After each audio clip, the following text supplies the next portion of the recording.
আসসালামু আলাইকুম। যতই দিন যাচ্ছে ভারতের সাথে আমাদের সম্পর্কটা খারাপের দিকে যাচ্ছে।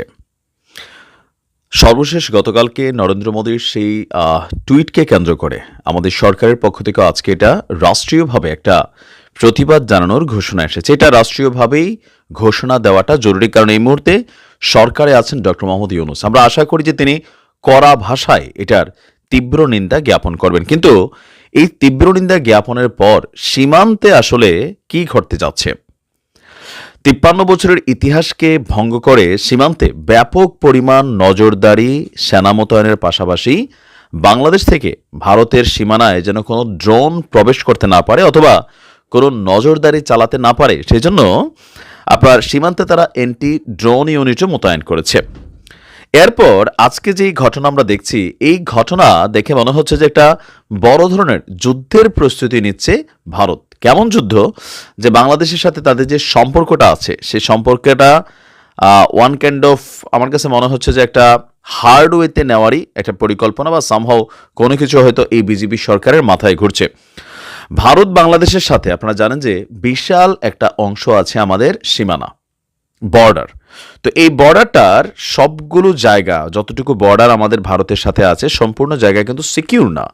শুধুমাত্র গুরুত্বপূর্ণ স্থানগুলোতেই বা বিপজ্জনক যে স্থানগুলো আছে সেখানেই ভারত কাঁটাতারের বেড়া নির্মাণ করেছে বা বাংলাদেশও কিছু কিছু জায়গায় নির্মাণ করেছে। কিন্তু এখন আমরা দেখছি যে ভারত বাংলাদেশের এই টানাপোড়েনের মধ্যে যতগুলো জায়গাতে সীমান্তে আমাদের কাঁটাতারের বেড়া ছিল, বাকি যে টোটাল উন্মুক্ত স্পেস ছিল, এই প্রথমবারের মতন ভারত সরকার উদ্যোগ নিয়েছে এই সম্পূর্ণ এলাকাটার মধ্যে তারা কাঁটাতারের বেড়া নির্মাণ করবে।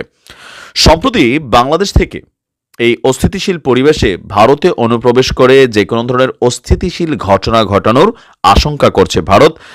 ভারতের বিজেপি এমপিরা, মন্ত্রীরা সরাসরি ডক্টর মোহাম্মদ ইউনূসকে বলে যে মৌলবাদী সরকার বা মৌলবাদী ডক্টর ইউনূস। ইভেন বর্তমানে বাংলাদেশে যেই পরিস্থিতি, সেই পরিস্থিতিতে তাদের ধারণা যে ইসলামিক কোনো একটা গ্রুপ অথবা সামহাও কোনো সন্ত্রাসী গ্রুপ বাংলাদেশ থেকে ভারতে অনুপ্রবেশ করবে এবং সেখানে যে কোনো ধরনের ঘটনা ঘটাতে পারে, লাইক সেভেন সিস্টার্স সহ বিভিন্ন জায়গায়। তো এই সকল কিছু আশঙ্কা করে আপনার জিরো পয়েন্টে নজরদারি বাড়িয়েছে একদিকে ভারত। বলা হচ্ছে যে বাংলাদেশের সাম্প্রতিক অশান্তির আবহে অনুপ্রবেশ বাড়তে পারে, এমন শঙ্কায় কেন্দ্রীয় সরকার একটা বিশেষ নির্দেশনা দিয়েছেন যে উন্মুক্ত সীমান্তে কাঁটাতার দিয়ে ঘিরে ফেলা। পশ্চিমবঙ্গের জলপাইগুড়ি জেলার ফুলবাড়ি থেকে মেখলিগঞ্জ পর্যন্ত ২৯ কিলোমিটার সীমান্ত এলাকা জুড়ে গত ২ দিন ধরে কাঁটাতারের বেড়া নির্মাণ শুরু করেছে ভারত। এর আগে ভৌমুরা সীমান্তের কাছে বসিরহাট সীমান্তে কাঁটাতারের বেড়া দিতে গিয়ে বিজিবির বাধার সম্মুখীন হয়েছিল বিএসএফ। তবে জলপাইগুড়িতে তাদের এই কাজ চলছে নির্বিঘ্নে।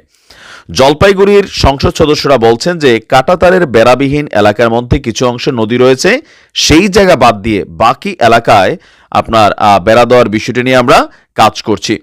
কাঁটাতারের বেড়া লাগানোর কাজটি সম্পন্ন হলে ভারত সীমান্তে বসবাসকারী নাগরিকদের নিরাপত্তা বাড়বে। তাদের বক্তব্য যে বাংলাদেশে সংখ্যালঘুদের উপর অসহনীয় অত্যাচার চলছে, বাংলাদেশ সরকার নিশ্চয়ই এটার ব্যাপারে ব্যবস্থা করবে। আর বাংলাদেশে গত কয়েক বছর যেভাবে উন্নতি করেছে, সেই উন্নতির ফলে ভারত উপকৃত হয়েছে, বাংলাদেশও উপকৃত হয়েছে। বাট বাংলাদেশের বর্তমান প্রেক্ষাপটটাকে মাথায় রেখে তারা এই কাঁটাতারের বেড়া দিচ্ছে। তো বাংলাদেশের প্রেক্ষাপটটাকে, আমরা কি কোনো সন্ত্রাসী বা টেরোরিস্ট বা কোনো এরকম অর্গানাইজেশন? যদি আপনি ভারতের গণমাধ্যমকে দেখেন, ভারতের সিনেমাকে দেখেন, ভারতের যারা বিজেপির বিভিন্ন নেতারা আছেন তাদের বক্তব্য দেখেন, আপনার কাছে হুট করে বাংলাদেশ সম্পর্কে যাদের কোনো আইডিয়া নাই, লাইক কোনো ইংলিশ নিউজ হইলে মনে করবে যে ইয়াস, বাংলাদেশ মনে একটা টেরোরিস্ট টাইপের দেশ। তাদের বক্তব্যগুলোই এরকম। ইভেন নিরাপত্তার জন্য, তাদের রাষ্ট্রের নিরাপত্তার জন্য তারা এই যে বেড়া নির্মাণের ঘোষণা দিয়েছে, তা এগুলা করে আসলে কি লাভ হবে? বাংলাদেশ থেকে মানুষ কি ওই দেশে কোনো সন্ত্রাসী কর্মকাণ্ডের জন্য যায়? এ পর্যন্ত কোথাও দেখা গেছে? ২-৪টা ঘটনা যা ঘটছে এগুলোতে পাকিস্তান অথবা তাদের যেই নিজের দেশের মানুষই অনেক কর্মকাণ্ডের মধ্যে জড়িত তাদের অ্যাক্টিভিটিসের কারণে। বাংলাদেশ কখনো কোনো সন্ত্রাসী কর্মকাণ্ডে বহির্বিশ্বে অন্তত কোনো রকম রেকর্ড নাই। আভ্যন্তরীণ টুকিটাকি ঘটনা থাকতেই পারে। ভালো থাকুন। আসসালামু আলাইকুম।